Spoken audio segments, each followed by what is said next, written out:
সুনীল গগৈ আৰু জাহাংগীৰ বহু তথ্য পোহৰলৈ আহিছে দুয়োজন একেলগে কিয় খানা খাইছিল আৰু দুয়োজনৰ একেলগতে ফোন অফ হৈছিল আৰু দুয়োজন যিডোখৰত ঘটনা সংঘটিত হৈছে সেই জেগাডোখৰতে দুইজনৰ একেলগতে ফোন সুইচ অফ হৈছে আৰু নতুন সিমৰ পৰা সঘনাই কিয় জয়ন্ত গগৈয়ে ফোন কৰিছিল আৰু জাহাংগীৰ ভাতৃ আৰু বহুত বিস্ফোৰক মন্তব্য আৰু ৮০,০০০ টকা সুনীল গগৈ আৰু জাহাংগীৰে একেলগতে বেংকৰ পৰা উলিয়াই আনিছিল সকলোবোৰ তথ্য মোৰ এই ভিডিঅ'টোৰ যোগেৰে আপোনালোকক শুনাবলৈ চেষ্টা কৰিলোঁ বলক তেন্তে ভিডিঅ'টো মাজলৈ 1 জুনত ফোন নম্বৰ সলনি কৰিছিল সুনীল গগৈ মই পুনৰ প্ৰথমৰ পৰা 10লৈকে যিকেইটা ক্লু আমাৰ হাতলৈ আহি পৰিছে সেইকেইটা আমি উল্লেখ কৰিব বিচাৰিছোঁ প্ৰতিদিন টাইমৰ হাতত আৰক্ষীয়ে লাভ কৰা 10টা বিশেষ ক্লু 31 মেত জাহাংগীৰৰ সৈতে বেংকৰ পৰা টকা উলিয়াইছিল সুনীল গগৈ 2 ধেমাজিৰ বেংকৰ পৰা ৮০,০০০ টকা উলিয়াইছিল সুনীলে 3 30 মেত 11 বজাৰ পৰাই ফোন অফ কৰিছিল জাহাংগীৰে তাৰপিছত মাজে মাজে ফোন অন কৰি কেৱল সুনীল গগৈলৈ ফোন কৰিছিল জাহাংগীৰে 1 জুনত ফোন নম্বৰ সলনি কৰিছিল সুনীল গগৈ ককায়েকৰ ঘৰত বহি এয়াৰটেলৰ সিম কাৰ্ড নিবলৈ ঘৰলৈ পঠিয়াইছিল ভতিজাকক এটা বিশেষ নম্বৰ ভতিজাক জয়ন্ত গগৈৰ ফোনৰ পৰা এটা বিশেষ নম্বৰত ফোন কৰিছিল সুনীল গগৈ 1 জুনৰ দিনটোত সঘনাই সেই নিৰ্দিষ্ট নম্বৰটোৰ সৈতে যোগাযোগ কৰিছিল সুনীলে ঘটনাৰ দিনা জাহাংগীৰ আৰু সুনীলৰ মোবাইলৰ লাষ্ট লোকেশ্যন পোৱা হৈছিল একে স্থানত আৰু মৃতদেহ উদ্ধাৰ হোৱা স্থানতে দুইটা ফোন নম্বৰ বন্ধ হোৱাৰ তথ্য আহি গৈছে এই মুহূৰ্তত মই ধুবুৰী যি জাহাংগীৰৰ ভাতৃৰ ভাষ্য গ্ৰহণ কৰিছিল মোৰ সতীৰ্থ ফিৰোজ আলম লখিমপুৰৰ পৰা বুবুল হাজৰিকা আৰু নিউজ ডেস্কৰ পৰা দেৱপ্ৰতি বৰুৱা মই তিনিওৰে লগত সংযোগ স্থাপন কৰিব বিচাৰিছোঁ প্ৰথম ফিৰোজ আলম মই আপোনাৰ ওচৰলৈ আহিছোঁ যে জাহাংগীৰৰ ভাতৃয়ে আজি কি তথ্য সদৰি কৰিলে পুনৰবাৰ মই শেহতীয়াভাৱে আপোনাৰ পৰা গোটেইখিনি তথ্য জনাৰ চেষ্টা কৰিম ফিৰোজ আলম হয় সুনীল ভাই আসলতে আজি আমি পুৱাৰ পৰাই আজি জাহাংগীৰৰ ভাতৃৰ লগত আছিলোঁ জাহাংগীৰৰ ভাতৃয়ে বহুকেইটা বিস্ফোৰক কৰিছে ইয়াৰ প্ৰথমটো তথ্য হ'ল যে 29 তাৰিখৰ পৰা 29 মে তাৰিখৰ পৰা জাহাংগীৰৰ মোবাইল সুইচ অফ আছিলে মাজে মাজে তেওঁ সুইচ অন কৰিছিলে 30 মে তাৰিখে তেওঁ ভাতৃলৈ ফোন কৰিছিলে 31 মে তাৰিখে ফোন কৰিছিলে আৰু 1 জুন তাৰিখে তেওঁ ভাতৃলৈ ফোন কৰিছিলে আৰু তাৰ সমান্তৰালভাৱে সুনীল গগৈও কিন্তু সুনীল গগৈৰ ওচৰত যেতিয়া তেওঁৰ ভাতৃ গৈছিলে জাহিদুলে যে মোৰ ভাতৃ ক'ত আছে তেতিয়া কিন্তু সুনীল গগৈয়ে কৈছিলে যে তেওঁ ঠিকে আছে তেওঁ এটা কামত আছে তেওঁ হয়তো ঘৰ ভাড়া লৈ আছে তেওঁ আহি যাব তুমি চিন্তা কৰিব নালাগে 1 জুন তাৰিখে তেওঁ সুনীল গগৈৰ ঘৰলৈ গৈছিলে সুনীল গগৈয়ে তেওঁক 1:30 বজালৈকে একেলগে খানা পিনা কৰিছিলে তাৰপিছত তেওঁ হাতত 500 টকা এটা দিছিলে আৰু তেওঁ কৈছিলে তুমি যোৱা 3 বজাত তেওঁক ঘৰলৈ পঠিয়াই দিছিলে এই যি ডকুমেণ্টসমূহ তাৰ সমান্তৰালভাৱে যদি আমি এটা কথা উল্লেখ কৰিব লাগিব যে ইমান দিনে কিন্তু জাহাংগীৰ বা জাহিদুলৰ পেন কাৰ্ড ভোটাৰ কাৰ্ড এইবিলাক তথ্যৰ কোনো প্ৰয়োজন নাছিলে কিন্তু হঠাৎ তেওঁক ভাতৃলৈ তেওঁ ফোন কৰিছিলে যে পেন কাৰ্ড ভোটাৰ কাৰ্ড বা আন তথ্যবিলাক তোমাৰ লগত আছে নেকি তেওঁ যেতিয়া ডিনাই কৰিছিলে যে মোৰ ওচৰত নাই কৰিছিলে আৰু এই ডকুমেণ্টসমূহ লৈছিলে পেন কাৰ্ড ভোটাৰ কাৰ্ড আধাৰ কাৰ্ড এইসমূহৰ ডকুমেণ্ট লৈছিলে আচলতে এই ডকুমেণ্টসমূহৰ কি প্ৰয়োজন আছিলে এইটো এটা অতি ৰহস্যজনক বিষয় আৰু সুনীল গগৈ আৰু তেওঁৰ পত্নীয়ে জাহিদুলে উল্লেখ কৰা মতে বাৰে বাৰে এটা কথা কৈছিলে যে তেওঁক যিটো কামৰ ছাইডত তেওঁক নমাই দিয়া হৈছিলে আৰু সেই কামৰ ছাইডত কিন্তু আচলতে জাহাংগীৰক বিচাৰি পোৱা নাছিলে তেওঁৰ ভাতৃয়ে সুনীল গগৈৰ পত্নী আৰু সুনীল গগৈ দুয়োজনে একে কথাই কৈছিলে যে তেওঁক 10,000 টকা এটা দিয়া হৈছে আৰু তেওঁক নিশ্চয় ফিৰোজ আলম মই আপোনাক এই মুহূৰ্তত অকণমান ৰাখিছোঁ আপুনি লাইনত থাকিব বুবুল হাজৰিকা গোটেই কথাখিনি প্ৰতিদিন টাইমে ধাৰাবাহিকভাৱে সম্প্ৰচাৰ কৰি আছে আপোনালোকে ধাৰাবাহিকভাৱে গোটেই তথ্য সংগ্ৰহ কৰি আছে আচলতে সুনীল গগৈক লৈ কি ধৰণৰ পৰিৱেশ এটাৰ সৃষ্টি হৈছে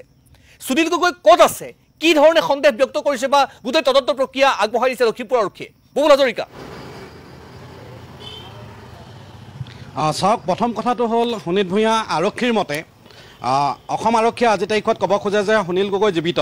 কাৰণ ঢকুৱাখানা বা লখিমপুৰত ব্যাপকভাৱে ৰাজ্যত ব্যাপকভাৱে চৰ্চা লাভ কৰিছে ঢকুৱাখানা যি এটা নাৰকীয় হত্যাকাণ্ড এই হত্যাকাণ্ডৰ পাছত সুনীল গগৈ আত্মগোপন কৰা বুলি কোৱা হৈছে DNA ৰিপৰ্টৰ পাছত কিন্তু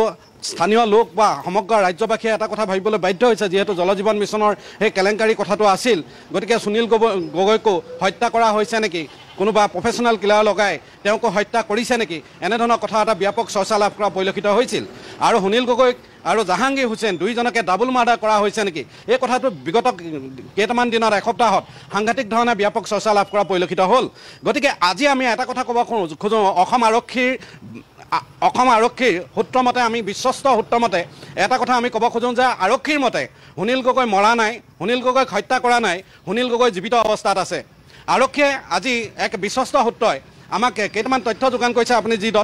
দটা তথ্যৰ কথা ক'লে তাৰ লগত আৰু এটা বিশেষ তথ্য সংযোজন কৰিছোঁ যে ঘটনাটো হোৱাৰ দুদিনৰ আগত সুনীল গগৈয়ে বেংকত গৈ তেওঁ ফোন নম্বৰ সলনি কৰিছিল বেংকৰ একাউণ্টৰ লগত যি নম্বৰ সংলগ্ন হৈ আছিল সেই নম্বৰ তেওঁ নতুনকৈ এটা নতুন নম্বৰ সংলগ্ন কৰা কথাটো আমি মাজতে বাতৰি সম্প্ৰচাৰ কৰিছিলোঁ কিন্তু আজি আমি আৰক্ষী সেই বিশেষ সূত্ৰটোৰ পৰা নিশ্চিত হৈছোঁ যে সঁচাকৈয়ে সুনীল গগৈয়ে এই ঘটনাটোৰ দুদিনৰ আগত তেওঁ বেংকৰ নতুন নম্বৰ এটা সংলগ্ন কৰিছিল আৰু 29 তাৰিখে জাহাংগীৰ হুছেইন ৰাজমিস্ত্ৰী জাহাংগীৰ হুছেইন সুনীল গগৈ ঘৰলৈ আহিছিল নিশা তেওঁ ঘৰত নৈশ আহাৰ গ্ৰহণ কৰিছিল আৰু নিশাটো তেওঁ ঘৰতে কটাইছিল আৰু 30 জুনৰ পুৱা জাহাংগীৰে তেওঁৰ পৰা টকা 10,000 লৈছিল আৰু তাৰ পাছতেই সুনীলে মটৰচাইকেলত লগত লৈ য'ত তেওঁলোকৰ কাম কৰা কেম্প আছিল সেই কেম্পত নমাই থৈ যোৱা বুলি কোৱা হৈছিল তাৰ পাছৰ পৰা জাহাংগীৰ হুছেইনৰ ফোন নম্বৰটো বন্ধ হৈ থকাৰ তথ্যটো আমি লাভ কৰিছিলোঁ এই তথ্যটো দিছিলে জহিদুল হুছেইন তেওঁ ভাতৃয়ে দিছিলে এই তথ্যটো কিন্তু কথাটো হ'ল যে 30 মেত মাজে মাজে জাহাংগীৰৰ লগত সুনীলে কথা পাতি আছে আৰু 31 মেতো সুনীলে জাহাংগীৰক লগ পাইছে কথা পাতিছে কাৰণ আৰক্ষীৰ বিশেষ সূত্ৰটোৱে আমাক এটা কথা কৈছে যে ধেমাজিৰ এটা বেংকৰ পৰা 80,000 টকা সেই দিনটোত তেওঁ বেংকৰ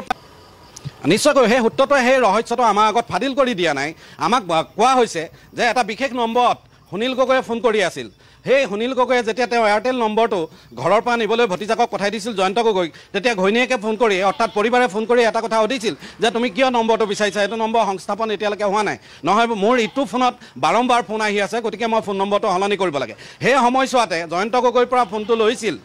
ভতিজাক জয়ন্ত গগৈৰ পৰা সুনীল গগৈ ফোনটো লৈছিল আৰু লৈ এটা বিশেষ নম্বৰত ফোন কৰিছিল আৰু সেই নম্বৰটোত সেই 1 জুনৰ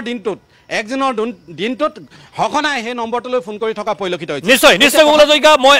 এই কাইলৈৰ পৰা আমি শিৱসাগৰলৈ যোৱা দেখিছে জাহাংগীৰক এই কথাখিনিয়ে কিবা নতুন মোৰ পেলাব পাৰে নেকি বা তাৰ কিবা শেহতীয়া তথ্য আপোনাৰ হাতত আছে নেকি হয় সুনীল কুমাৰ ভূঞা আপুনি যদি গোটেই ঘটনাক্ৰম আমি যদি লক্ষ্য কৰোঁ তেতিয়াহ'লে এটা কথা মনত ৰাখিব লাগিব যে দেৱপ্ৰতি হয় আৰু ঠিক তেনেকৈ আপুনি দিনৰ ভাগত যদি আপুনি চাই দিনৰ ভাগত আমি এটা বাতৰি সম্প্ৰচাৰ কৰিছিলোঁ যে এগৰাকী বাকী যিখন দোকানৰ পৰা তেওঁলোকে বাকীৰ মাল খায় বাকী দোকান যিখন বুলি আমি কওঁ যিখন বাকী দোকানত তেওঁলোকে মাল খায় সেই বাকী দোকানখনৰ দোকানীগৰাকীয়ে 29 আৰু 30 তাৰিখে জাহাংগীৰক দেখাৰ তথ্য তেওঁ সদৰি কৰিছে আৰু যি ধৰণেৰে সুনীল গগৈৰ পত্নীয়ে দাবী কৰিছে যি ধৰণেৰে ইতিমধ্যে আমি বাতৰি সম্প্ৰচাৰ কৰি আহিছোঁ যে সুনীল গগৈয়ে এখন বাইকত নি তেওঁক তিনিআলিটোত থৈ আহিছিল সেই কথাও তেওঁ কিন্তু নস্যাৎ কৰা নাই তেওঁ কৈছে যে হয় তেওঁ গৈ পেলাই আধা ঘণ্টাৰ পিছত তেওঁ কেম্পৰ পৰা উভতি আহিছিল যিটো জাহিদুলে কিন্তু সেই ক্ষেত্ৰত বৰ এটা ৰহস্যজনক ভূমিকা পালন কৰিছে হয়তো জাহিদুল সেই সময়ত ঘৰত নাছিল অন্যথা জাহিদুলে মিছা মাতিছে সেইটো কথা স্পষ্ট হৈছে সেই দোকানীগৰাকীৰ বাস্যৰ পৰা কাৰণ এটা কথা আপুনি চাব দোকানীগৰাকীয়ে কৈছে যে সেইদিনা কেম্পলৈ গৈছিল আৰু জাহিদুলে বাৰম্বাৰ কৈ আহিছে যে এতিয়ালৈকে দাদাই সেইদিনা মোৰ লগত যদি থাকিলেহেঁতেন যদি তেওঁ তাত গৈ তিনিআলিটোত যদি এৰি থৈ আহিলেহেঁতেন তেতিয়াহ'লে 500 মিটাৰ দূৰত থকা মোৰ কেম্পলৈ নিশ্চয় গ'লহেঁতেন এনেধৰণৰ এটা ভাষ্য জাহিদুলে দি আহিছে কিন্তু দোকানীগৰাকীয়ে যিটো ভাষ্য দিছে তাৰ পৰা এটা কথা স্পষ্ট যে কেম্পলৈ গৈছিল আৰু ঠিক আধা ঘণ্টাৰ পিছতেই পিঠিত এটা বেগ লৈ ডিব্ৰুগড়লৈ বুলি ওলাই আহিছিল জাহাংগীৰ হুছেইন আৰু ঠিক একেদৰে আপুনি যদি চাই ঘটনা সংঘটিত হৈছে 1 তাৰিখৰ ৰাতি আৰক্ষীৰ মতেও হওক বা অন্যান্য তথ্যৰ ফালৰ পৰা যদি আমি চাবলৈ যাওঁ 1 জুন